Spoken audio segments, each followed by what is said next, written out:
Muy buenas noches. Vamos a continuar con nuestras clases de cirugía.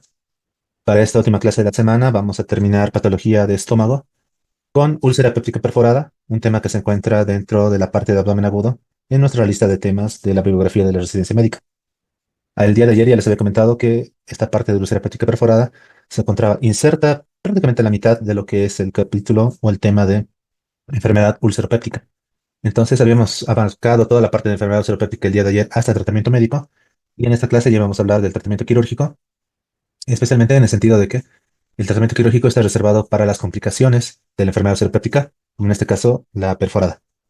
Pero no nos vamos a dirigir solamente a la perforada, porque vamos a recordar que el texto nos muestra cirugías para la perforación, para la hemorragia, para la obstrucción, y también vamos a terminar viendo la parte de úlceras por estrés, la parte de síndrome de Stollinger-Ellison y también la gastritis atrófica. Entonces vamos a comenzar nuestra clase recordando lo que habíamos visto en la clase de ayer. Respecto a enfermedad ulceropéptica, recordamos que se refiere a las úlceras que se desarrollan en la mucosa del estómago o del duodeno, o sea, la úlcera gástrica o la úlcera duodenal, respectivamente, debido a un desequilibrio entre los factores agresivos, como el ácido gástrico y la pepsina, y los factores defensivos, el moco, el bicarbonato o el flujo sanguíneo mucoso. Respecto a la etiología, las principales causas de esta enfermedad son la infección por el Helicobacter pylori y el uso crónico de antiinflamatorios no esteroideos, ¿no? Como los AINES. Otras causas incluyen el estrés fisiológico severo, el síndrome de Zollinger-Ellison y el tabaquismo. La fisiopatología, pues cuando hablamos del Helicobacter pylori y el consumo de AINES, pues estos se encargan de alterar la barrera mucosa gástrica, permitiendo que el ácido gástrico y la pepsina dañen a la mucosa, lo que conduce a la formación de las úlceras. Respecto a los síntomas, para úlcera gástrica tenemos el dolor epigástrico que puede empeorar con la ingesta de alimentos, y el la úlcera duodenal, pues dolor epigástrico que típicamente mejora con la ingesta de alimentos y puede despertar al paciente por la noche.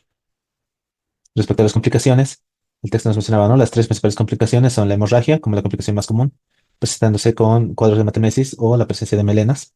De igual forma, la perforación de la úlcera, pues produce un cuadro de dolor abdominal súbito e intenso, acompañado de signos de peritonitis.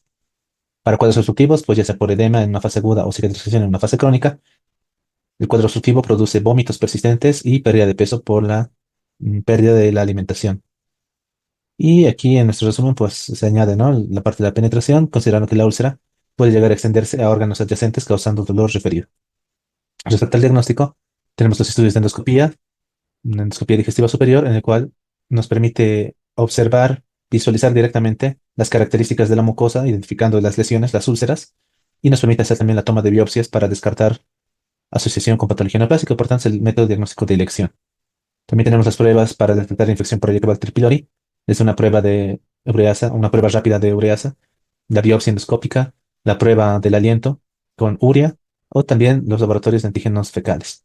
Para el tratamiento médico, recordamos los inhibidores de la bomba de protones como pilar de tratamiento, reduciendo la producción de ácido gástrico y la erradicación del Helicobacter pylori, iniciando con una terapia triple, la terapia triple de claritromicina, ¿no? Inhibidor de la bomba de protones más claritromicina y amoxicilina, o en lugar de la amoxicilina, el metronidazol por 10 a 14 días. Respecto al tratamiento de las complicaciones, para cuadros de hemorragia, pues se puede realizar un tratamiento endoscópico para facilitar la hemostasia, desde la cauterización, la inyección de adrenalina o el uso de clips. Para cuadros de perforación, generalmente requiere intervención quirúrgica urgente. Y en cuadros de reducción puede ser útil el uso de dilataciones neumáticas endoscópicas o también procedimientos quirúrgicos. Respecto a la prevención de las recurrencias, pues lo más importante es estarse seguros de que se ha producido la erradicación completa del Helicobacter pylori y evitar el uso de los AINES. Se pueden recurrir a alternativas como el paracetamol o si necesariamente uno tiene que consumir los AINES, hay que adicionar al tratamiento un protector gástrico, en este caso no un antiulceroso, estamos hablando del inhibidor de la bomba de protones. Respecto a cirugía, es lo que vamos a ver el día de hoy, ¿no? Cirugía en la enfermedad ulceropéptica. Tenemos procedimientos de vagotomía sumados a antractomía. Y son procedimientos quirúrgicos para reducir la producción de ácido en casos refractarios o en casos complicados. Y también cuando existe perforación se puede utilizar lo que se llama parche de Graham, que consiste en cubrir la úlcera perforada con el epitón mayor. Respecto al síndrome de Stollinger-Ellison, que también lo vamos a ver hoy, causado por un gastrinoma, un tumor productor de gastrina, que aumenta la producción de ácido gástrico. Respecto al diagnóstico mediante medición de niveles de gastrina sérica y pruebas de estimulación de secretina, cuando nosotros tengamos la hiperglucinemia, pues ya podemos sospechar de un gastrinoma. El tratamiento incluirá entonces la resección quirúrgica de este tumor y el manejo con inhibidores de la bomba de protones. Dentro de los factores de riesgo, recordamos, ¿no? El uso crónico de INES, la infección por Helicobacter pylori, el tabaquismo, el consumo excesivo de alcohol y el estrés fisiológico. Como seguimiento, es necesario la reevaluación endoscópica en pacientes con úlceras gástricas para confirmar la cicatrización y también para descartar malignidad. También, después del tratamiento, se debe hacer una prueba de erradicación del Helicobacter pylori para estar seguros de que el tratamiento ha sido efectivo. Respecto a las modificaciones en el estilo de vida, se deben evitar alimentos y bebidas que exacerben los síntomas, como ser café, alcohol, alimentos picantes, entre otros. También es necesario dejar de fumar y reducir el consumo de alcohol. Respecto al pronóstico, con tratamiento adecuado, la mayoría de las úlceras llegan a curarse, sin complicaciones. La erradicación del Helicobacter pylori y evitar el uso de AINES son la clave para prevenir recurrencias. Muy bien, entonces tenemos nuestro caso clínico para el tema de esta noche, en el cual tenemos un paciente masculino de 58 años con antecedentes de úlcera péptica y consumo crónico de AINES. Se presenta en urgencias con un dolor abdominal súbito y severo de 6 horas de evolución. El dolor comenzó en el epigastro y se ha extendido a todo el abdomen. El paciente refiere náuseas y vómitos, pero niega fiebre y tampoco tiene diarrea. Al examen físico se observa un abdomen rígido, con sensibilidad generalizada y signos de rebote positivos. Los ruidos intestinales están disminuidos. El paciente tiene una presión arterial de 160 milímetros de mercurio y una frecuencia cardíaca de 110 latidos por minuto, además de una temperatura de 37,2 grados centígrados. Nuestras pruebas diagnósticas, pues tenemos dentro de los laboratorios una hemoglobina de 13 gramos por decilitro, un hematocrit del 38%, leucocitos que están elevados a 18.000 por milímetro cúbico por microlitro, con predominio de neutrófilos. Los niveles de amilasa y lipasa están normales, la función hepática está normal. En estudios de imagen, contamos con una radiografía de abdomen en bipedestación que muestra aire libre debajo del diafragma, indicando perforación gastrointestinal. Se decide entonces realizar una tomografía computarizada de abdomen que confirma la presencia del aire libre y un defecto en la pared gástrica. Como pueden ver aquí en la flechita amarilla se puede observar, ¿no? Y bueno, saber qué es lo que sucede aquí no es muy complicado, pero todo lo que presentan los pacientes es lo que hemos ido mencionando respecto a nuestra enfermedad cerebrótica y sus complicaciones. Las preguntas que tenemos que desarrollar, las preguntas que vamos a plantear ahora. Recordamos que tenemos 10 preguntas y 30 segundos para responder a cada una de ellas como una especie de autoevaluación. Entonces podemos comenzar a partir de ahora, 30 segundos.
Muy bien, entonces retomamos la parte en la cual nos habíamos quedado la clase de ayer respecto a la enfermedad ulceropéptica y habíamos hablado del tratamiento médico y ahora corresponde continuar con tratamiento quirúrgico.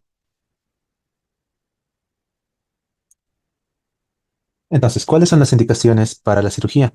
La cirugía no está dirigida para todos los casos en general de enfermedad por úlcera péptica. Es más, gracias al uso de los inhibidores de la bomba de protones, ya la frecuencia de requerir cirugía para este tipo de enfermedad ha bajado mucho, ya que el tratamiento médico ayuda bastante a poder prevenir el avance de la enfermedad y junto con el tratamiento para la erradicación del Helicobacter pylori, cuando existe la infección, entonces muchos casos no llegan a complicarse, pero para aquellos casos que presentan complicación es que se encuentra ofertable la cirugía. ¿Cuáles son las indicaciones? Como podemos ver, habíamos dicho el día de ayer que la hemorragia es la primera causa o la causa más frecuente de complicación, pero no es la primera causa de cirugía, ¿no? Aquí más o menos está tratando de utilizar un orden por frecuencia, lo vamos a ver más adelante, pero tenemos que hablar de la perforación, ¿no? Dentro de las indicaciones para cirugía, es la perforación de la úlcera, los cuadros obstructivos, los cuadros de hemorragia, la inestabilidad del paciente y la no curación.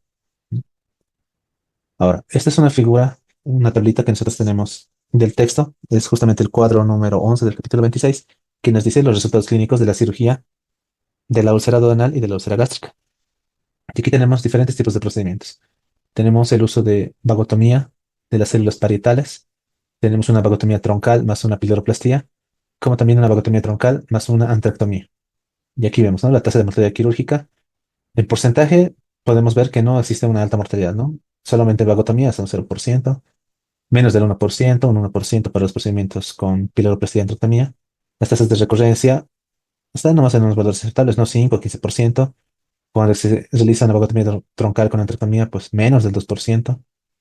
Respecto a la evacuación gástrica, podemos ver, ¿no? Que existe un porcentaje de pacientes con buenos resultados, menos del 5% con algún tipo de complicación leve, de 10 a 15 cuando se realiza antroctomía y cuando tenemos una afectación de la evacuación gástrica grave, solamente con vagotomías cerebrospinales, ningún porcentaje de 1 a 2% cuando se hace antroctomía. Respecto a episodios de diarrea, que generalmente puede ser por una mala absorción, es más alto en los pacientes con antroctomía, ¿no? Cuando es leve hasta un 20%, perdón, más alto con piloroplastia hasta 25%, y casos graves, 0% solamente con la vagotomía de células parietales y de un 1 a 2% con la troncal. Vamos a ver justamente más adelante las diferencias entre estas técnicas. Y aquí es importante, ¿no? Siempre que nosotros ingresamos a operar, el cáncer gástrico, la posibilidad de cáncer gástrico siempre debe considerarse. La vagotomía o la sección de los nervios vagos puede mejorar los resultados en la cirugía de emergencia. Dentro de los tipos de vagotomía, pues los principales o inicialmente se ha descrito la forma más agresiva que era seccionar por completo los troncos, ¿no? La troncular o la troncal, directamente hacia los nervios vagos en su porción superior, hacer la sección. Pero hemos ido pasando de la vagotomía selectiva hasta lo que se conoce hoy en día como la vagotomía de células parietales o vagotomía altamente selectiva, que tiene una tasa de morbilidad baja, pero lastimosamente tiene una recurrencia alta en comparación a las troncales, pero que las troncales tienen una morbilidad alta en comparación. Por tanto, puede existir la vagotomía gástrica proximal o también los procedimientos de vagotomía más una cirugía de drenaje, una vagotomía más una gastrectomía distal, siendo así que tienen tasa de recurrencia baja, pero con una morbilidad alta. Veamos, justamente si nosotros queremos hablar de los procedimientos antiácido, tenemos que hablar de las vagotomías. Y recordamos, ¿no? ¿Por qué tenemos que hacer vagotomías? Porque la inervación parasimpática que proviene de los nervios vagos, que en esta altura, ya cerca de la unión gastroesofágica, el nervio vago izquierdo se vuelve anterior y el derecho se vuelve posterior, pues es el sitio de acceso más adecuado o el más preferido porque es una constante, ¿no? Adelante de nuestra unión gastroesofágica vamos a poder encontrar de forma troncular o de forma troncal los nervios vagos. En este caso el anterior y en la parte posterior vamos a tener al ramo izquierdo, perdón, derecho. Entonces, estos nervios parasimpáticos se encargan de inervar el estómago y su neurotransmisor es la acetilcolina. Esta acetilcolina lo que hace es estimular la producción de gastrina, que se encarga de estimular la liberación de ácido. Entonces, si nosotros cortamos ese estímulo seccionando los nervios vagos que van al estómago, entonces ese estímulo de la acetilcolina se elimina. Y por tanto, no tendría que existir un sobreestímulo o un gran estímulo hacia las células productoras de ácido. Más o menos ese es el fundamento de hacer los cortes del nervio vago. Pero hay que recordar, el nervio vago a este nivel no solamente se va a encargar de inervar lo que viene a ser el estómago. Recordamos nosotros que el nervio vago se encarga de llegar hasta el colon incluso. Entonces, es por eso que realizar procedimientos tronculares tiene sus complicaciones. Realizar procedimientos más selectivos es lo encargado porque cortamos los ramos al estómago. Es lo más indicado cuando nosotros cortamos los ramos al estómago, pero estamos preservando las demás ramas que se encargan de inervar el resto del tubo digestivo. Entonces, cuando hablamos de la vagotomía altamente selectiva o del inglés HSV, que eso lo vamos a ver bastante en el texto, estamos hablando de cortar el suministro del nervio vago a los dos tercios proximales del estómago. Se preserva la inervación del antro, del píloro y el resto de las vísceras abdominales, lo que les acabo de mencionar. Esto disminuye la secreción ácida en un 75%. Pero ¿cuál es el problema? No se desempeña bien en úlceras de tipo 2 y tipo 3. ¿Por qué razón? Porque esas se localizan justamente en el duodeno, en la región antral, en la región pilórica. Entonces, para ese tipo de úlceras tipo 2 y tipo 3 de Johnson, no se debería realizar. Más bien nos ayuda a cubrir los dos tercios proximales. Y como pueden ver, como es en esa figura, se identifica la unión gastroesofágica, se identifica el nervio vago y lo único que se hace es seccionar las ramas que se van a los dos tercios proximales del estómago. Por eso se considera altamente selectiva. Estamos seleccionando qué ramitos vamos a seccionar y no lo hacemos desde su raíz, por decirlo de una forma. Ahora, ¿por qué esto es importante? Cuando se compromete la inervación del antro y del píloro, el vaciamiento gástrico se altera. Entonces no existe un buen vaciamiento gástrico, no existe un buen vaciado gástrico y por tanto se altera la fisiología del esfínter pilórico. Es por eso que en este tipo de vagotomías altamente selectivas se conserva, se preserva esa inervación. Tenemos una variante, ¿no? Lo que se conoce como procedimiento de Taylor, que es una cirugía laparoscópica directa de vagotomía troncal posterior. La posterior la vamos a seccionar, pero vamos a hacer una seromiotomía anterior. El posterior se hace troncular, es como una mixta, ¿no? O sea, es un poco de todo procedimiento. Es un poco de la troncular en el sentido de que se hace la troncular posterior, pero en la anterior se hace como altamente selectiva. Es una alternativa que resulta atractiva y simple con resultados similares. Ahora, cuando se realizan otro tipo de procedimientos, ¿no? Aquí podemos ver las vagotomías tronculares. Aquí tenemos la representación del texto en el cual se realiza la identificación de los ramos o de los nervios vagos prácticamente.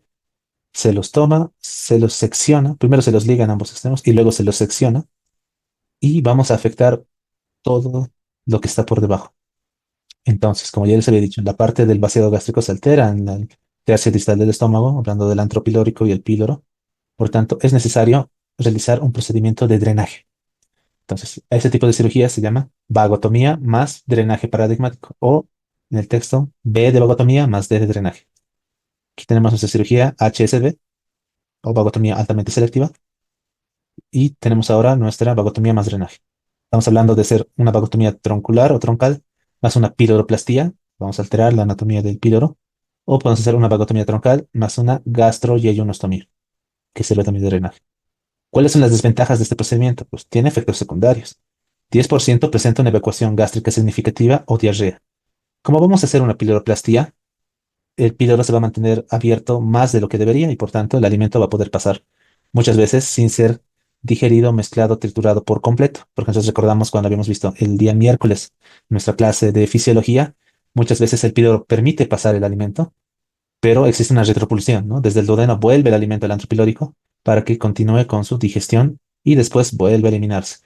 Si nosotros alteramos el píloro, entonces este alimento se elimina completamente, muchas veces sin terminar una buena digestión, y por eso pasa al intestino, aumentando la osmolaridad dentro de la luz del intestino. Se podría decir que secuestra el líquido por esa diferencia osmolar y vamos a tener cuadros de diarrea. Entonces, de entre las desventajas, 10% presentar esa evacuación gástrica significativa asociado o no a diarrea.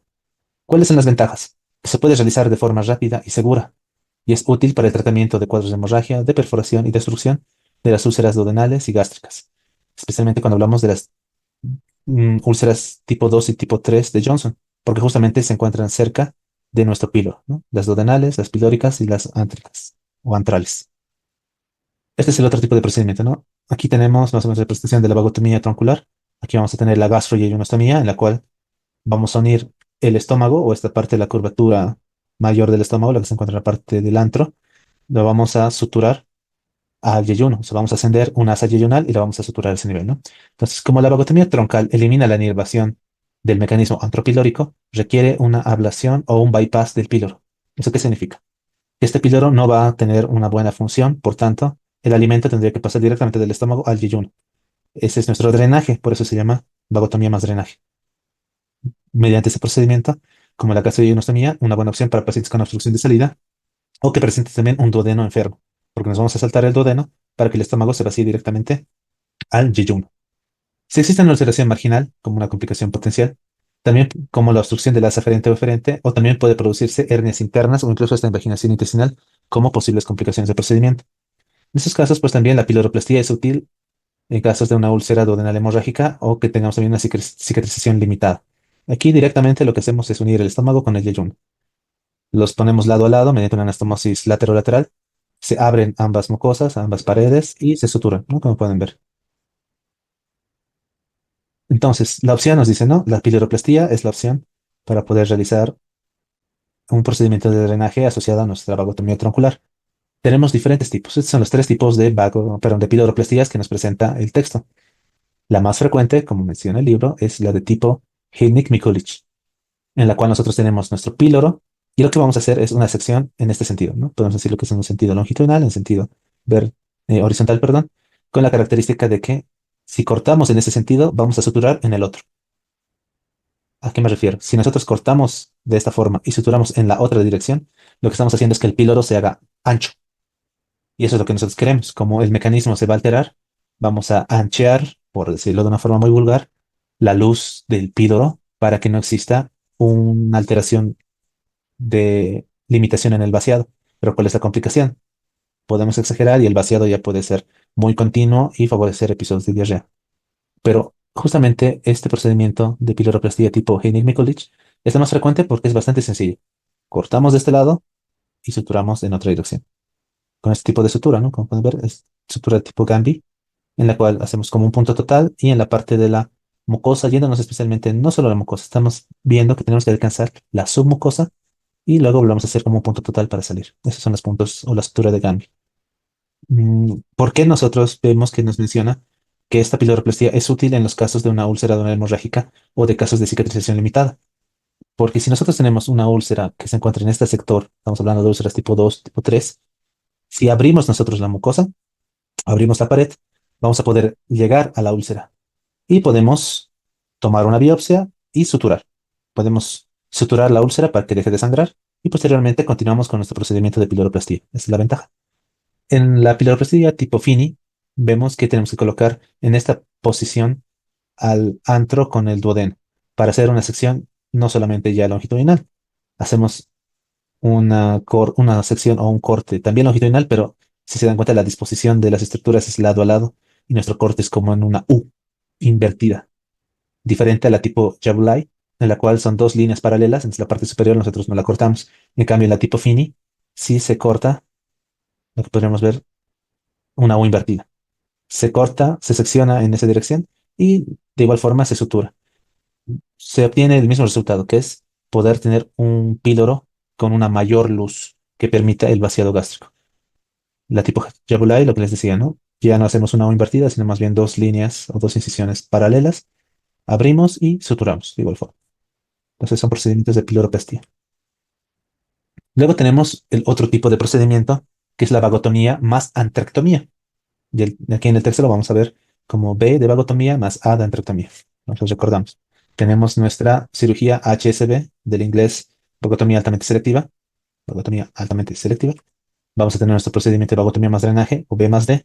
Y ahora nos presenta nuestra vagotomía más antrectomía o B más A, en la cual vamos a tener una tasa de recurrencia baja de las úlceras.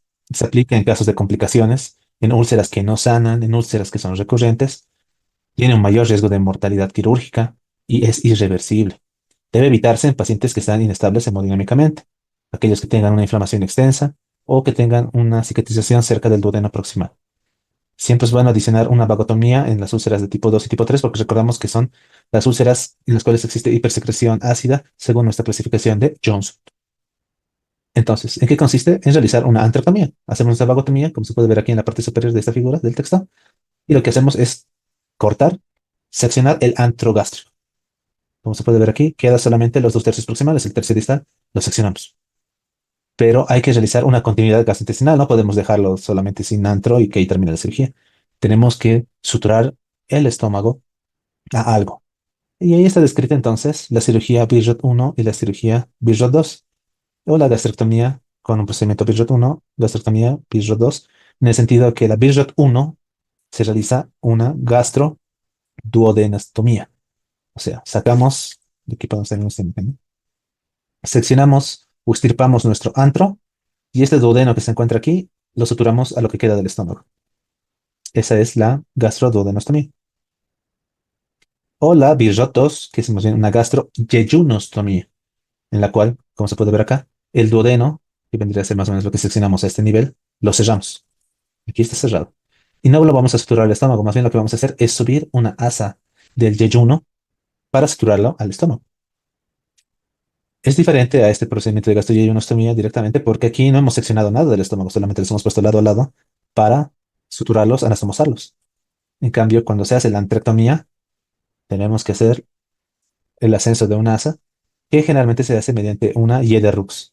Como podemos ver, medimos aquí, como pueden ver, ¿no? De 50 a 60 centímetros de intestino, tenemos que ascender conformando esta Y. Si se dan cuenta, es más o menos una especie de Y, algo extraño, pero es esa configuración la que permite que tengamos todavía la presencia de los jugos biliares, pancreáticos que se depositan en el duodeno, que a este nivel se van a mezclar con el vaciado gástrico, ¿no? Y más o menos trata de darle continuidad a la fisiología normal, entre comillas, de la digestión. Ahora, esto es importante poder realizar una serie de RUCs, especialmente cuando tenemos una ulceración marginal o éstasis gástrica. Entonces, ¿cuáles son las opciones de cirugía o de operación para la úlcera péptica? Pues depende de una variedad de factores. Del tipo de la úlcera, porque no es lo mismo una duodenal que una gástrica, que una marginal, que una recurrente. De la indicación de la operación, estamos hablando de perforación, de obstrucción, de hemorragia. Del estado del paciente, no es lo mismo hacer un procedimiento demasiado agresivo, invasivo en un paciente inestable, que un procedimiento no tan invasivo en un paciente estable. De igual forma, los factores intraabdominales como la cicatrización, la inflamación del duodeno, la presencia de adherencias o una difícil exposición de las estructuras que vamos a tratar. También es importante pues la experiencia del cirujano. Cada cirujano pues tiene su experiencia y también tiende a tener su propia preferencia personal. Hay cirujanos que prefieren hacer, no sé, solamente parche de Graham y les va muy bien haciendo parche de Graham. O pacientes que prefieren hacer procedimientos de drenaje haciendo piloroplastías y lo pueden hacer con mucha eficacia, lo pueden hacer en corto tiempo. U otros que prefieren realizar este tipo de procedimientos Birchot 2, por ejemplo, haciendo la configuración en Rux. Eso ya, como dice aquí, puede ser propio del cirujano y su experiencia. También depende mucho de la existencia o no de la infección por Helicobacter pylori y de la necesidad del uso de AINES. Es así que los procedimientos de extirpación tienen baja recurrencia. Obviamente, pues estamos sacando segmentos del estómago en los cuales no va a volver a aparecer una úlcera. Pero como son cirugías grandes, son procedimientos agresivos, están relacionados a una alta morbilidad. En este caso, el texto nos menciona, ¿no? Una vieja máxima de los cirujanos que decimos, ¿no? A veces menos significa más. Mientras menos le hagamos al paciente, pues puede tener más beneficios que hacer un procedimiento demasiado elaborado, mucho tiempo quirúrgico y demás, puede que más bien le reste al paciente. Entonces, en ese sentido, esta máxima toma mucha relevancia en este caso. Estamos hablando de menos es más. El texto también entonces nos presenta este tipo de cuadro como una especie de resumen de lo que es adecuado realizar y no realizar, y por eso les decía, es bueno que nos acordemos cómo lo menciona el texto, cuando hablamos de las opciones quirúrgicas en el tratamiento de las úlceras duodenales y gástricas, porque aquí, para poder sintetizar el cuadro, tenemos solamente nuestras abreviaciones, y tenemos, ¿no?, las diferentes indicaciones, y tenemos la localización, duodenal o gástrica.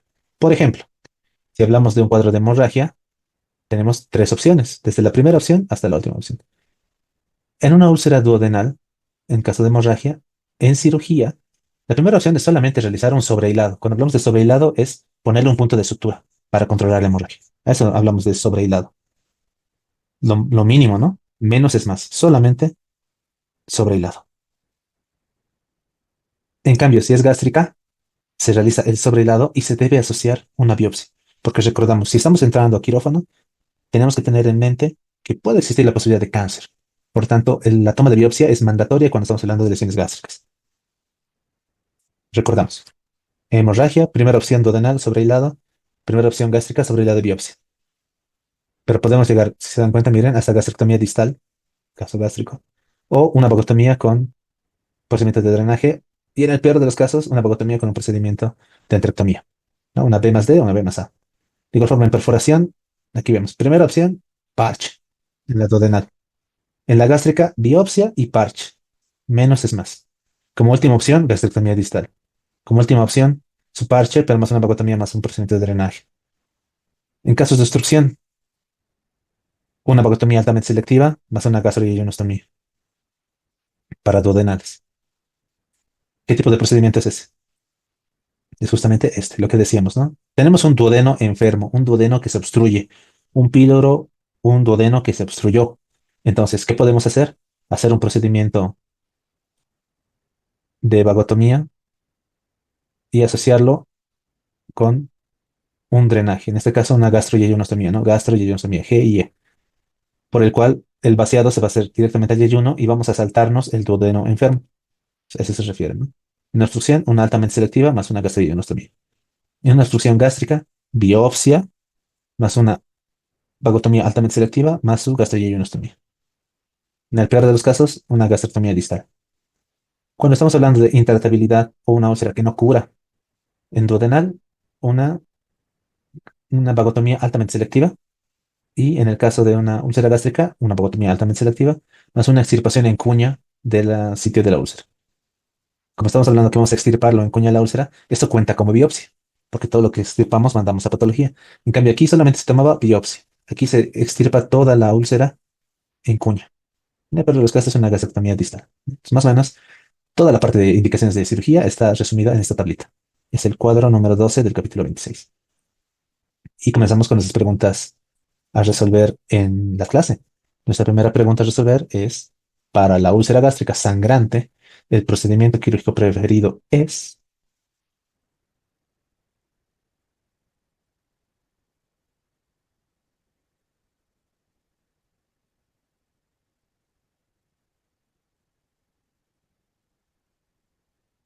veamos los resultados. Vamos a ver. C, C, C, algunos D, C. La respuesta. B. Resección gástrica distal con la úlcera sangrante. Eso lo vamos a ver más adelante. Es la trampa. Está justificado. Esa página 1133. ¿Por qué? Porque cuando hablamos de úlcera péptica hemorrágica, recordamos que la hemorragia es la causa más frecuente de muerte relacionada a úlcera. Sin embargo, actualmente casi nunca requieren cirugía. Gracias a los procedimientos endoscópicos y demás, con mínima invasión, se puede resolver. Pero tenemos opciones quirúrgicas, ¿no? Vamos desde la ligadura con sutura del vaso sangrante. Se puede realizar una ligadura con sutura y operación definitiva sin extirpación. Estamos hablando de una vagotomía altamente selectiva o una vagotomía más su drenaje. Se puede hacer la extirpación gástrica, una vagotomía asociada a una vagotomía. Y recordamos, ¿no? La úlcera gástrica requiere siempre biopsia si es que no se va a extirpar. Si hablamos del abordaje endoscópico, podemos tratarlo mediante cauterización, mediante la inyección de epinefrina o hasta realizando pequeños cortes. La tasa de mortalidad por cirugía es de 20% de mortalidad. Es una mortalidad considerable. Y aquí respecto, ¿no? La cirugía para hemorragia masiva por lesiones de alto riesgo, cuando hablamos de una úlcera duodenal posterior, puede que estemos frente a una lesión directa de la arteria gastroduodenal y por eso es importante. Por eso es de alto sangrado. En cambio, si la es una úlcera gástrica que se localiza en la curvatura menor, puede que haya afectado a nuestra arteria gástrica izquierda, que recordamos es nuestra arteria más grande del estómago, entonces puede llegar a ser un sangrado bastante importante. Aquí vemos, ¿no? Las operaciones más practicadas para la hemorragia de úlcera duodenal son el sobrehilado con o sin una vagotomía más un procedimiento de drenaje o una vagotomía más un procedimiento de antroctomía. La extirpación gástrica distal para incluir la úlcera hemorrágica es el procedimiento de elección para una úlcera gástrica sangrante. La resección gástrica distal con la úlcera sangrante es el procedimiento preferido. La extirpación gástrica distal para incluir la úlcera hemorrágica es el procedimiento de elección para úlcera gástrica sangrante. La segunda mejor opción es la vagotomía más drenaje con sobrehilado y biopsia. Y en pacientes inestables, estamos hablando de sobrehilado del vaso sangrante más una biopsia más supresión ácida a largo plazo. Ahora, hay que recordar, ¿por qué sería la mejor opción realizar una extirpación? Porque este tipo de cuadros tiene alta recurrencia. Entonces, para evitar la recurrencia, es mejor extirpar el antro, ¿no? Hacer una extirpación gástrica distal que incluya nuestra úlcera y la probabilidad de que exista recurrencia es más baja. Pero recordamos, este tipo de procedimientos que son agresivos no son recomendables en pacientes inestables. Entonces, en estos pacientes inestables conviene hacerlo menos. Estamos hablando solamente de sobrehilado del vaso sangrante, más una biopsia y la supresión ácida a largo plazo. Pero recordemos, cuando tenemos este tipo de procedimientos en los cuales, veamos, a ver, lo habíamos mencionado, mm, en el sentido de que podemos tener los procedimientos menos invasivos, pero que van a tener alta recurrencia,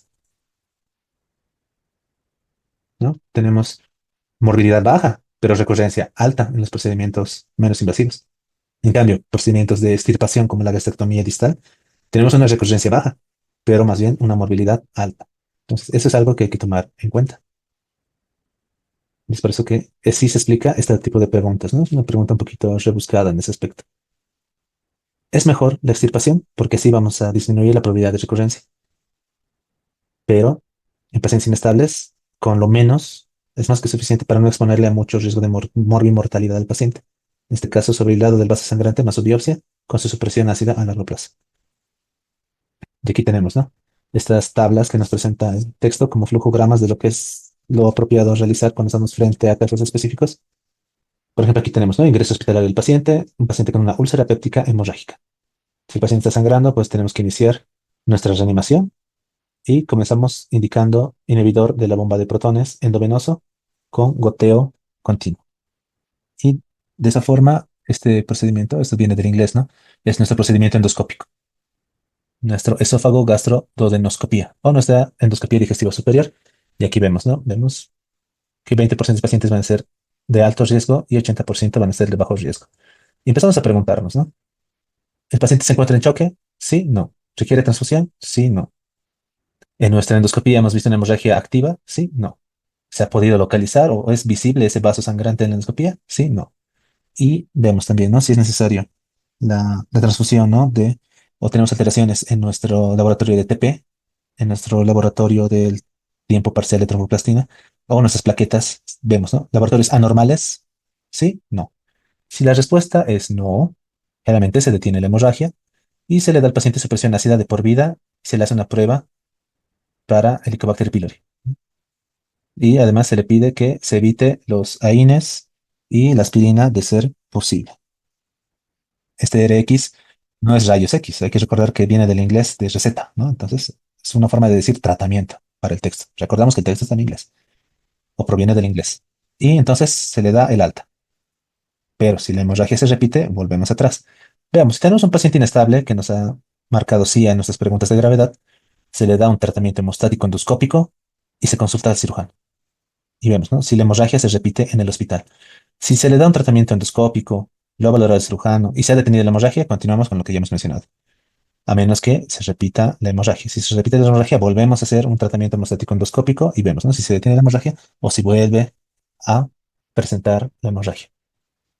Y vemos, ¿no? Si existe persistencia del sangrado, si se han trasfundido más de 4 unidades de glóbulos rojos en 24 horas, si la úlcera es profunda, que ha erosionado un vaso grande, el paciente tiene inestabilidad hemodinámica y el tratamiento hemostático tal vez no se encuentra disponible, la solución es nuestra cirugía, ¿no? De aquí del inglés, el cuarto de operaciones, ¿no? Quirófano en otras palabras.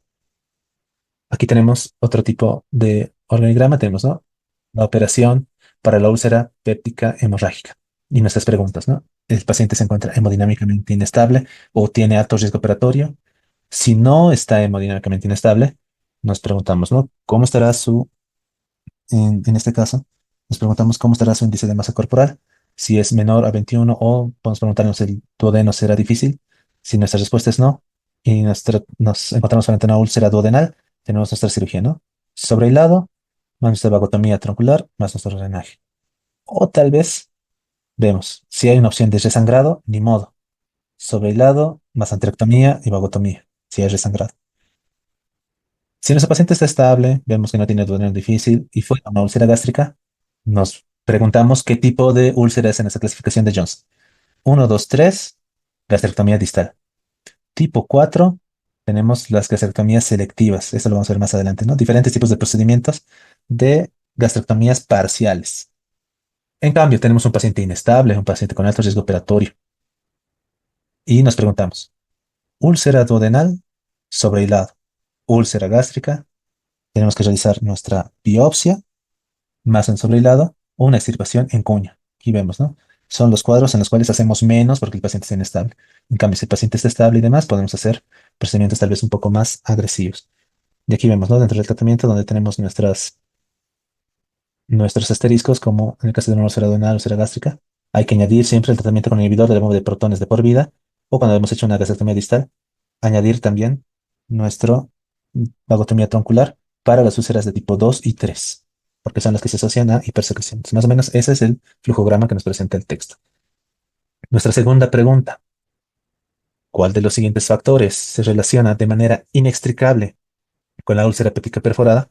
Recordando que el término inextricable es un término que quiere decir que ambas partes se encuentran unidas, que se encuentran, no decir pegadas, pero no podemos separar una de otra. La úlcera péptica perforada, entonces, ¿a qué estará unido? ¿A qué estará vinculado?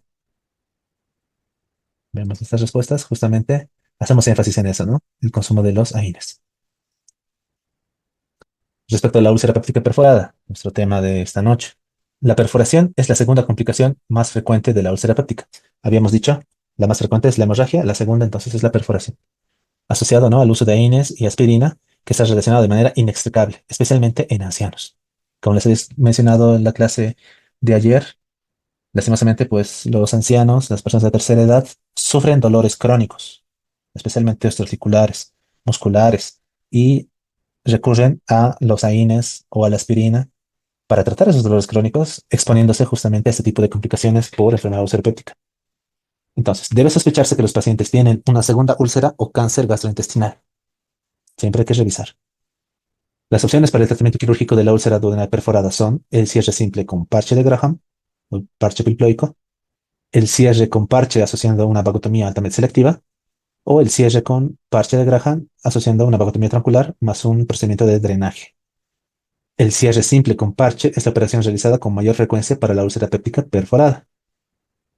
En pacientes con múltiples factores de riesgo, la úlcera gástrica perforada se trata mejor mediante la extirpación gástrica distal. Casi siempre se añade vagotomía en úlceras tipo 2 y tipo 3, ¿no? Lo que nos ha mencionado el flujograma, lo que nosotros recordamos en las úlceras que están asociadas a hipersecreción gástrica según nuestra clasificación de Johnson. Y si no se extirpa la úlcera, siempre hay que realizar biopsia. Nuestra pregunta número 3 del tema. Una de las siguientes es la opción terapéutica con la que se trata mejor una úlcera gástrica perforada.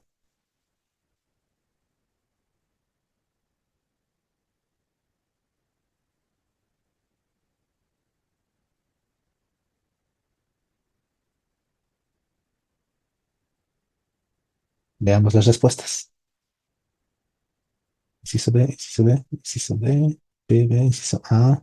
Veamos. Estamos hablando de úlcera gástrica perforada. Inciso D, extirpación gástrica distal. Recordemos. Para duodenal, el cierre simple con parche. Duodenal. Para gástrica perforada se trata mejor mediante extirpación gástrica distal. Entonces, el inciso A es para duodenal. Este D es para úlcera gástrica perforada. Justificada en nuestra página 1136. La pregunta 4. ¿Qué procedimiento siempre se añade a la cirugía para tratar úlcera gástrica perforada de tipo 3? La clasificación de Johnson.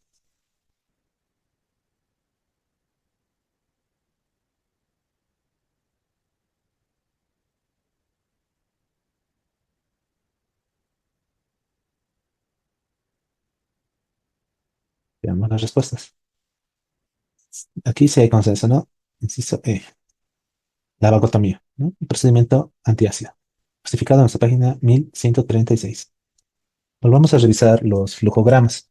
Aquí tenemos el flujograma para la úlcera péptica perforada. Es nuestra figura número 44 del capítulo 26. Y vemos, ¿no? Operación para úlcera péptica perforada. Y tenemos nuestras preguntas de gravedad. El paciente se encuentra hemodinámicamente inestable o alto riesgo operatorio o la perforación ha sucedido hace más de 24 horas y nos preguntamos, ¿no? En el caso de que no haya sucedido, no tengamos estas preguntas como positivas, volvemos a preguntarnos. Mm, Primero nos preguntamos, ¿tendrán antecedentes de úlcera crónica? ¿Habrá perforación en nuestros estudios de rayos X? ¿O el paciente necesita sí o sí tomar en un futuro AINES y aspirina? Si la respuesta es sí, nos preguntamos, ¿es una úlcera duodenal o es una úlcera gástrica? Si es una úlcera duodenal, tratamiento parche más una vagotomía altamente selectiva. O un parche con su vagotomía troncular más un procedimiento de drenaje. En cambio, si se trata de una úlcera gástrica, se realiza una extirpación en cuña asociada a una vagotomía troncular más drenaje, o también asociada solo a una vagotomía altamente selectiva, o incluso una gastrectomía distal que incluya la perforación. Si tenemos un paciente al cual hemos respondido no a estas preguntas, y se encuentra inestable, con alto riesgo operatorio, o con una perforación más de 24 horas, si se trata de una úlcera duodenal, hacemos lo mínimo, ¿no? Parche. Y si se trata de úlcera gástrica, biopsia más un parche o solamente una extirpación en cuña. Eso es respecto a la perforación. Si hablamos de la obstrucción por úlcera péptica, las úlceras agudas asociadas con la obstrucción están relacionadas al edema o a una disfunción motora que puede responder a un tratamiento antihipertensor intensivo y a la succión nasogástrica, ¿no? A colocarle sonda nasogástrica en ese paciente. La dilatación endoscópica con balón puede mejorar el cuadro de manera transitoria. La operación estándar es la vagotomía para reducir la secreción de ácido y una antrectomía, considerando que justamente en la parte del antro es donde está la obstrucción. Como alternativa se puede hacer una vagotomía más una gastro y ayunostomía. Recordamos, ¿no? Si la obstrucción se da a nivel pilórico, porque hemos dicho que las úlceras a nivel corporal y del fondo no producen obstrucción, sino generalmente la obstrucción se produce a este nivel. Entonces, lo que nos dice el texto, ¿no? Hacemos toda la antrectomía y recordamos que nuestra antrectomía se puede asociar a una BISROT 1 o una BISROT 2 o hacemos una gastro y ayunostomía para evitar el duodeno o el antro o el píloro que se encuentra obstruido.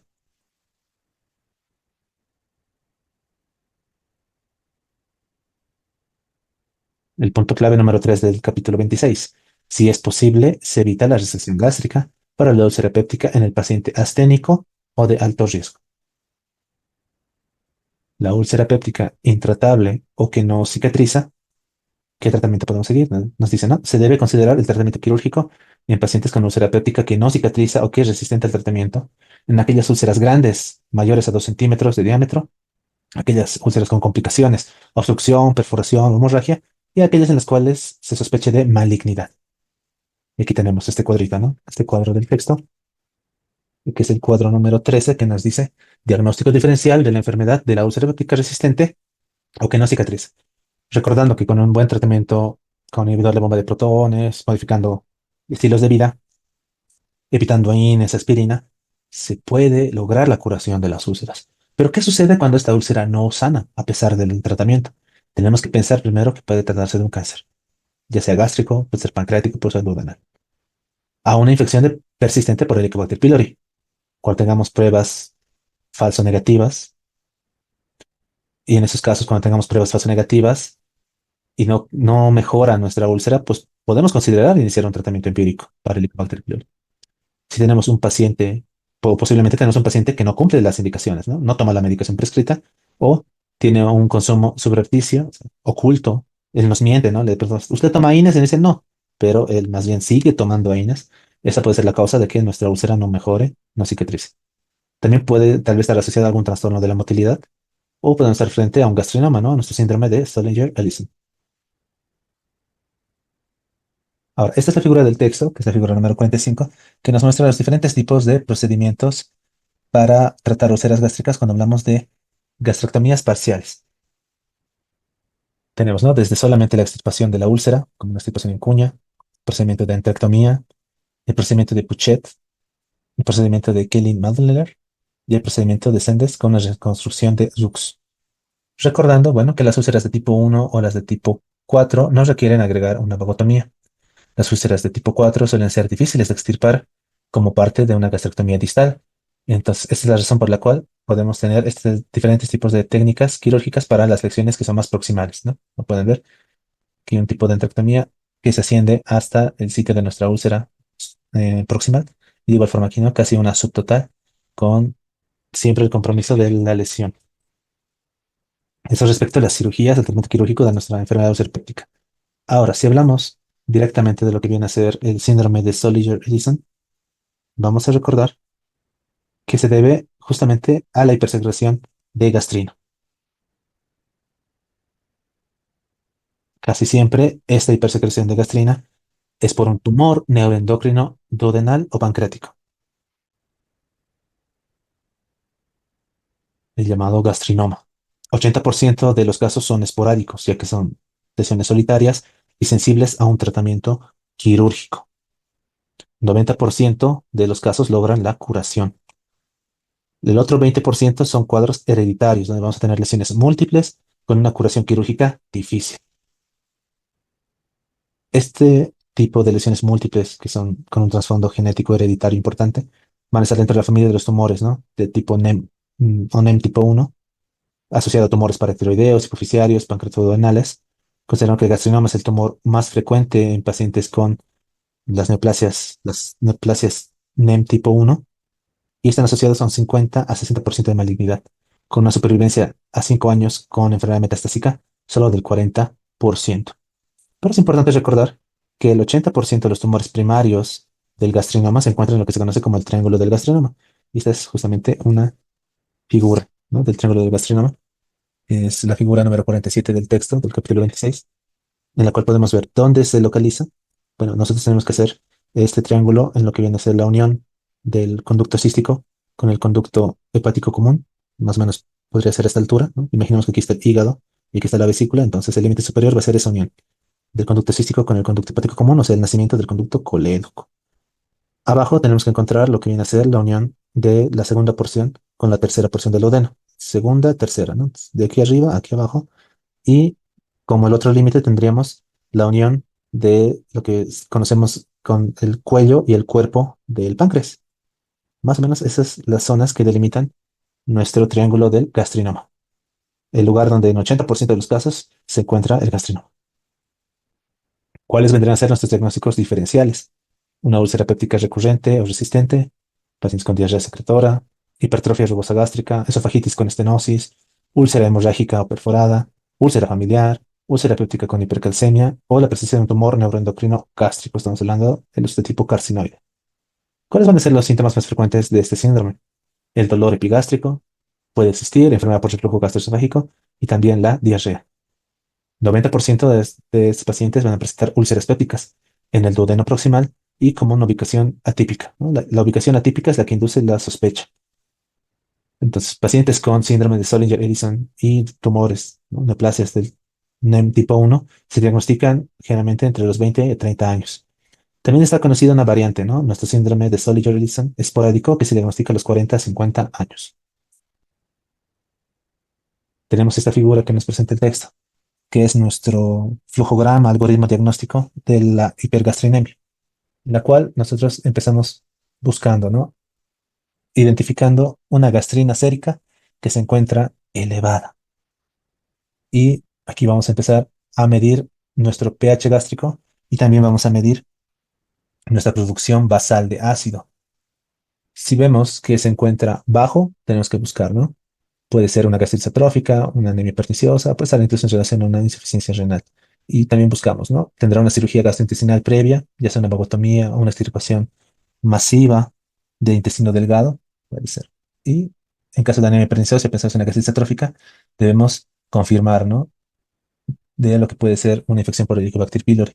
En cambio, si nuestro estudio basal de ácido se encuentra elevado, podemos realizar una prueba de estimulación de secretina y vemos si hay respuesta o no hay respuesta. Si hay respuesta, estamos hablando de un síndrome de Solinger-Ellison y se necesita hacer una exploración con octrótido o descartar que estamos frente a una neoplasia NEM tipo 1. En cambio, si no hay respuesta, empezamos a buscar, ¿no? Puede haber hiperplasia de las células G, que se encargan de la producción de gastrina. Tal vez el paciente tiene una gastroyeyunostomía de ASA que produce una alcalinización antral, o existe tal vez éstasis antral, o el paciente posiblemente eh, se encuentra en un estado posterior a una gastrectomía tipo BISROT 2 Y dependiendo de cada caso, pues vemos, ¿no? Podemos considerar la extirpación cuando hablamos de hiperplasia de células G, o si tenemos una gastroyenostomía, pues podemos eliminar la gastroyenostomía y dirigirnos más a un procedimiento con antrectomía. Si tenemos estasis central, pues considerar una antrectomía con subagotomía. Si tenemos tal vez un antro retenido en el muñón duodenal, pues podemos extirpar el antro retenido y convertirlo a una cirugía con gastrectomía tipo BIRJOT 1, BIRJOT 2. Eso respecto a nuestro flujograma, ¿no? El manejo de esta parte de la hipergastrinemia es un poco complejo, pero lo importante es recordar, hay que medir el pH gástrico y lo que nos va a servir es identificar esa producción basal de ácido. Cuando esté elevada, hacemos la prueba de secretina y si sale positiva, es un síndrome de Zollinger-Ellis. Por tanto, todos los pacientes con gastrinoma esporádico deben considerarse para una exploración quirúrgica. 90% de los casos, pues vamos a encontrar la lesión en el triángulo del gastrinoma. Pero también es necesario revisar el hígado, el estómago, el intestino delgado, el mesentero y hasta la pelvis. La hipersecreción ácida se debe tratar con dosis altas de inhibidor del amor de protones. Incluso realizar una vagotomía altamente selectiva facilita el tratamiento. En estos casos, pues, la gastrectomía no está indicada. Luego tenemos nuestra gastritis por estrés y las úlceras por estrés. Hablando de las gastritis por estrés, vemos, ¿no? Es una entidad peculiar que ha desaparecido de lo que nosotros conocemos como lexo clínico. ¿Por qué razón? Debido a que las mejoras en las salas de cuidados intensivos, el uso ya de supresión de ácido o agentes protectores, ha, ha hecho que estos cuadros de gastritis en pacientes que sufren estrés, estamos hablando de aquellos con quemaduras, con traumatismos y demás, y que se encuentran internados en nuestras salas de terapia intensiva, pues no presenten este tipo de cuadros por estrés. ¿Cuál sería la hipopatogenia? Pues es probable que se deban a un flujo sanguíneo inadecuado de la mucosa gástrica. Entonces recordamos que el flujo sanguíneo es muy importante para mantener los factores defensivos de nuestra mucosa. Recordamos que en un caso de estrés, un traumatismo, un estado de choque y demás, el organismo va a dirigir el flujo sanguíneo a los órganos más importantes. Y lastimosamente, pues el tubo digestivo pasa al segundo plano o hasta incluso tercer plano en la prioridad de salvar la vida. Eso dentro de la propia fisiología. Entonces, puede que esa disminución del flujo sanguíneo sea la responsable de la aparición de las lesiones gástricas. Ahora, el flujo sanguíneo, recordamos, mantiene la barrera mucosa, brindando más que todo los recursos, ese flujo sanguíneo, para poder producir la amortiguación de los iones de hidrógeno. Ahora, ¿qué es importante? Que las salas de terapia intensiva, pues ahora ya están más equipadas, ¿no? Han debido escuchar los procedimientos tipo POCUS, en la cual se lleva la ecografía a la cama del paciente para hacer estudios abdominales, torácicos, etcétera, vasculares y demás. Pero recordamos que la parte ecográfica o ultrasonográfica en estómago no es muy recomendable en el sentido de que no nos brinda mucha información. Entonces, en este caso, lo que se hace es llevar el endoscopio. Y ahí sí, llevando el endoscopio a nuestra terapia intensiva, pues podemos ver, ¿no? Se pueden ver pequeñas lesiones. Respecto a la cirugía y las úlceras por estrés, actualmente es muy raro que una úlcera por estrés derive en una cirugía. Pero si tenemos casos hemorrágicos, pues será necesario realizar una vagotomía troncular más un procedimiento de drenaje o puede llegar tal vez hasta una gastrectomía casi total. Deben considerarse procedimientos tal vez menos invasivos como una embolización angiográfica y el tratamiento hemostático endoscópico como opciones menos invasivas. Tenemos nuestra última pregunta del tema de esta noche, o la última pregunta a resolver. La lesión precursora más común del cáncer gástrico es,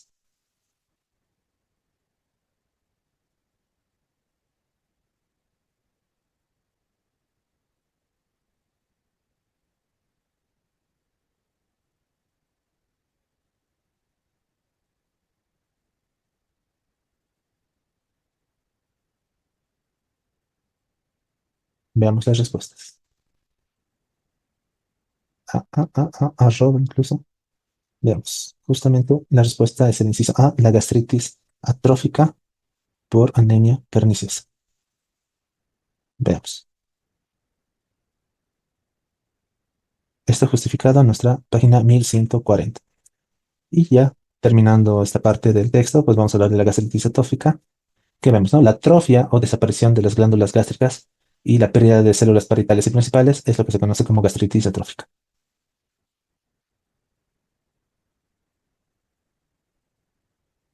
Los estudios complementarios, pues tenemos, ¿no? Pacientes con gastritis atrófica grado 3 o 4 y anemia perniciosa se benefician de la vigilancia endoscópica cada 3 años. Marcadores séricos útiles vienen a ser pues, el aumento de gastrina sérica, deficiencia de hierro, pérdida de células parietales, hipocloridria o acloridria, disminución de presiógeno 1 y deficiencia de vitamina B12, la pérdida concomitante del factor intrínseco, ¿no? Dentro de las causas, pues la más frecuente es la infección crónica por Helicobacter pylori en la región corporal, lo que habíamos mencionado, ¿no? En el capítulo de ayer. Cuando hablamos de infección en el tercio distal, generalmente enfermedad ulceropéptica. En la región corporal, en las regiones proximales, gastritis atrófica. También la enfermedad ulceropéptica de la región antral, la anemia perniciosa con destrucción autoinmune, es la diferencia, ¿no? Entre la infeccioso o la ulceropéptica. La anemia perniciosa, pues, es el resultado de la destrucción autoinmune de esas células. Luego tenemos el reflujo biliar por una irritación química. Que todo esto lo que hace es producir la lesión y la pérdida de estas células parietales y principales. ¿Existe riesgo de malignidad? Sí. Una gastritis atrófica puede conducir a una metaplasia intestinal y toda metaplasia tiene riesgo de displasia y la displasia ya es el origen del cáncer gástrico. Por tanto, es necesario vigilancia endoscópica periódica. El paciente se puede beneficiar de una gastrectomía para prevenir todo este riesgo, siendo que el sistema de clasificación de riesgo, aquí el texto nos menciona, ¿no? Este acrónimo OLGA o de enlace operatorio en la evaluación de gastritis o en la clasificación OLGIM de enlace operatorio en evaluación de metaplasia intestinal gástrica, van a ser como sistemas de clasificación que van a permitir identificar factores de riesgo por etapas en los cuales se hace la vigilancia y de detectar un factor de riesgo importante, pues ya nos vamos a una conducta de extirpación o algún tipo de procedimiento para evitar su progresión a cáncer.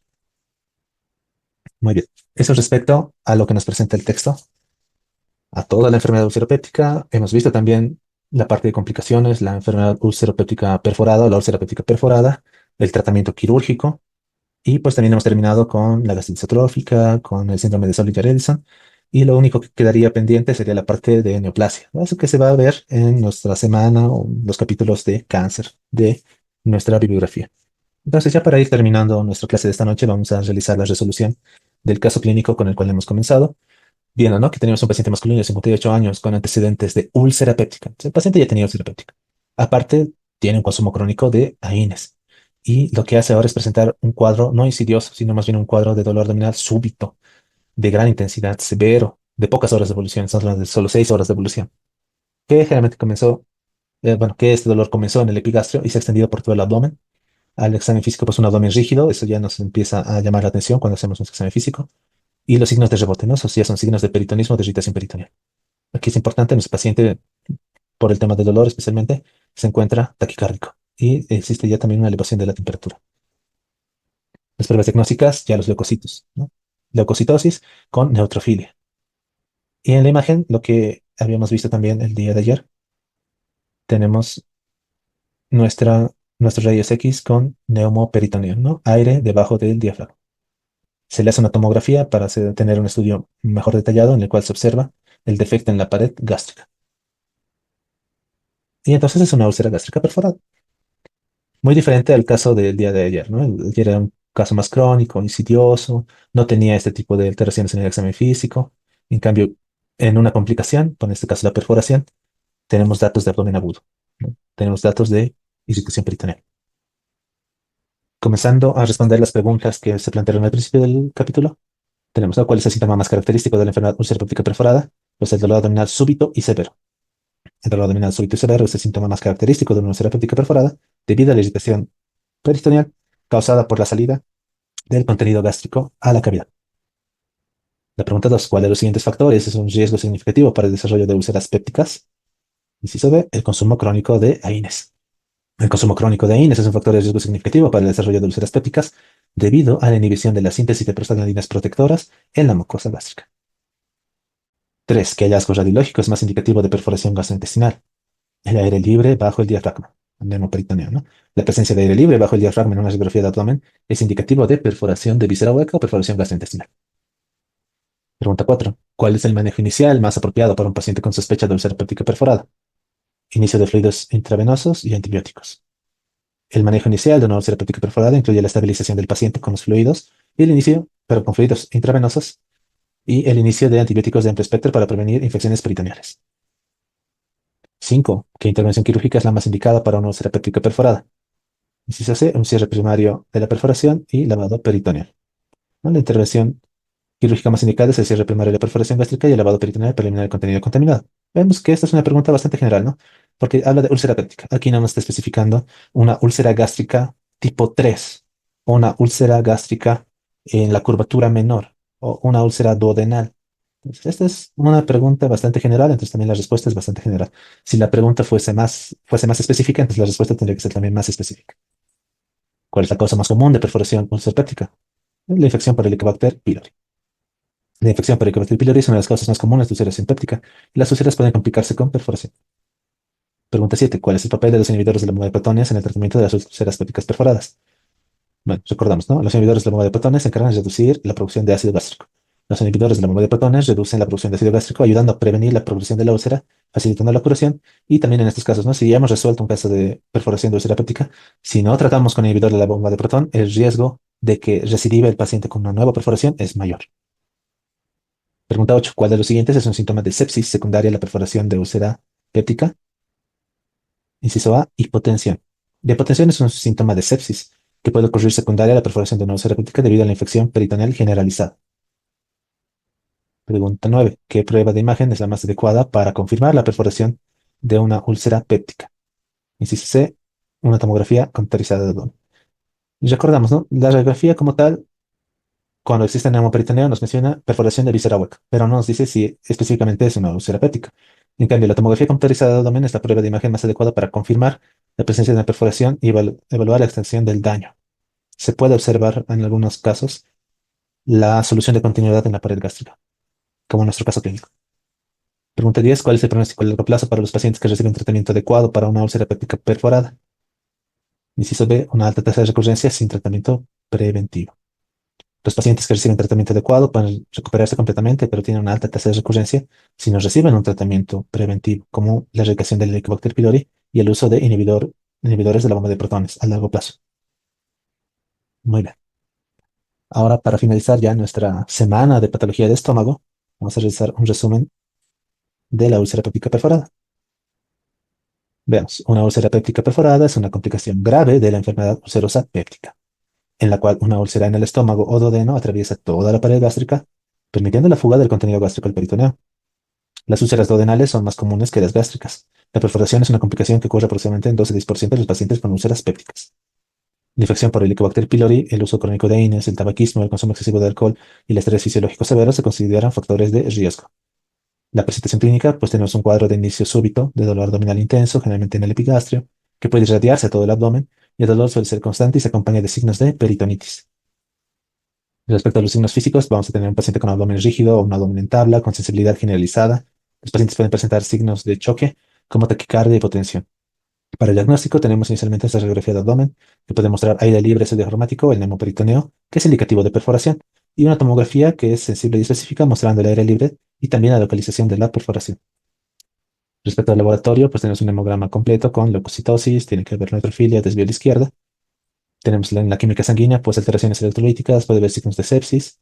Para el manejo inicial, pues la reanimación, ¿no? Reposición de líquidos intravenosos, tratar la parte del dolor, darle analgesia al paciente, antibióticos de amplio espectro para cubrir bacterias gram negativas y anaerobios, una sonda nasogástrica para descompresión gástrica. Tratamiento quirúrgico, pues la reparación quirúrgica de la perforación es el tratamiento definitivo. Esto puede incluir el cierre primario de la úlcera con un parche de Graham, de Piplan o de Mento, o procedimientos más complejos, ¿no? Dependiendo del tamaño, la localización y demás. Y a esto hay que recordar, ¿no? Estamos hablando de una lesión gástrica. Esta úlcera tiene que biopsiarse. Si no se extirpa toda la úlcera, pues hay que tomar por lo menos biopsia. Las alternativas del tratamiento quirúrgico, pues en casos seleccionados, pacientes con alto riesgo quirúrgico pueden intentar su manejo conservador solamente con antibióticos, con vigilancia estrecha, aunque esto es controvertido en el sentido de que la perforación es poco probable que cierre sola. Respecto a las complicaciones de la perforación, pues nos exponemos a una peritonitis difusa, una infección severa del peritoneo. Se pueden formar abscesos intraabdominales, puede existir sepsis y choque séptico. Respecto al pronóstico, la mortalidad puede ser alta, especialmente si el diagnóstico y el tratamiento se retrasan, y factores como la edad avanzada, comorbilidades o estado de shock al ingreso empeoran el pronóstico. Respecto a la prevención, tenemos, ¿no? La erradicación del Helicobacter pylori es importante, el uso de inhibidores de la bomba de protones o antagonistas de los receptores H2 en pacientes de alto riesgo, la reducción del uso de AINES, o si es necesariamente usarlos, hay que asociar los protectores gástricos, ¿no? Generalmente inhibidor de la bomba de protones. Respecto a la rehabilitación postoperatoria, incluye el manejo del dolor, la reposición de líquidos electrolitos, la reintroducción gradual a la dieta, el seguimiento para asegurar la curación de la úlcera y también prevenir recurrencias como un factor crucial importante. Finalmente, la educación del paciente. Es necesario informar sobre la importancia de la adherencia al tratamiento, de la erradicación del Helicobacter pylori, evitar el uso de los AINES, modificar factores de riesgo como el tabaquismo y el consumo de alcohol. Muy bien, eso sería todo respecto a la clase de esta noche. En esta semana hemos podido abarcar nuestros temas de patología de estómago.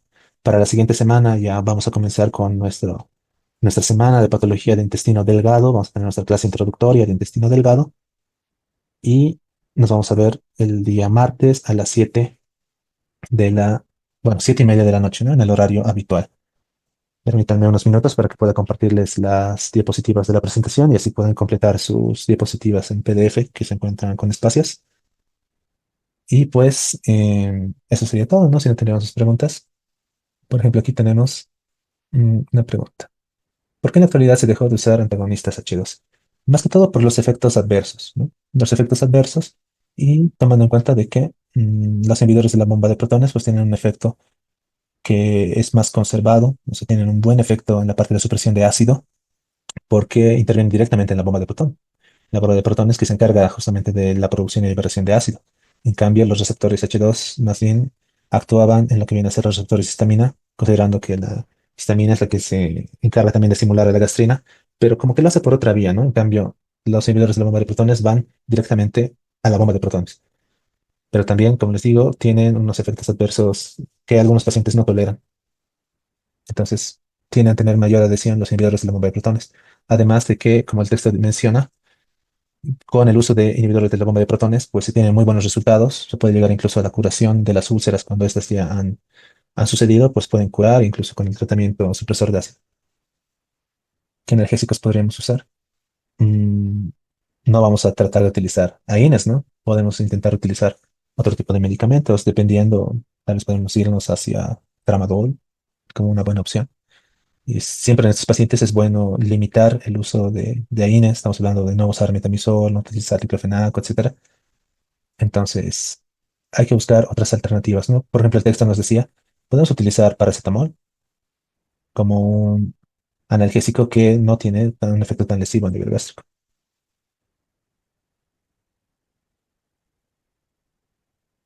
El texto en lo que nos menciona es, ¿no? Podemos incluso utilizar dosis de 40 miligramos 2 veces al día, recordando que viene el comprimido de 2. El usual es el tratamiento que puede ser 20 miligramos al día o 20 miligramos 2 veces al día, pero en dosis altas pues puede subir hasta 40 2 veces al día. Puedes recomendar el uso de INES en pacientes de uso crónico.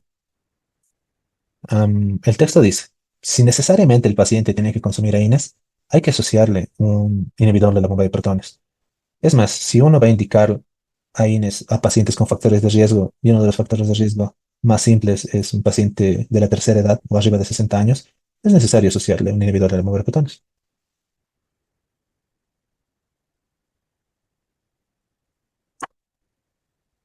Los pacientes con indicaciones de ácido estil máximo, ¿qué dosis puede ser para evitar úlcera?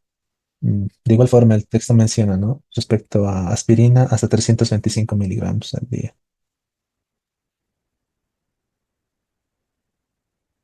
Bueno, el texto no menciona cuál de los AINES es el más gastrolesivo, ¿no?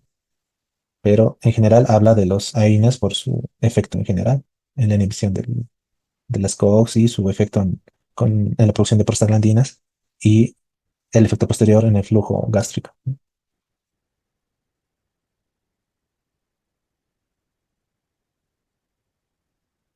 Bueno, considerando que no veo más preguntas respecto a la enfermedad ulceropéptica, podemos dar por concluida nuestra clase de esta noche. Y pues, lo que vamos a hacer es aprovechar el fin de semana para seguir estudiando. La siguiente semana vamos a tener nuestro capítulo de patología de intestino delgado. El día martes vamos a tener nuestra clase introductoria y posteriormente vamos a ir viendo los diferentes temas de nuestra bibliografía respecto a patología de intestino delgado.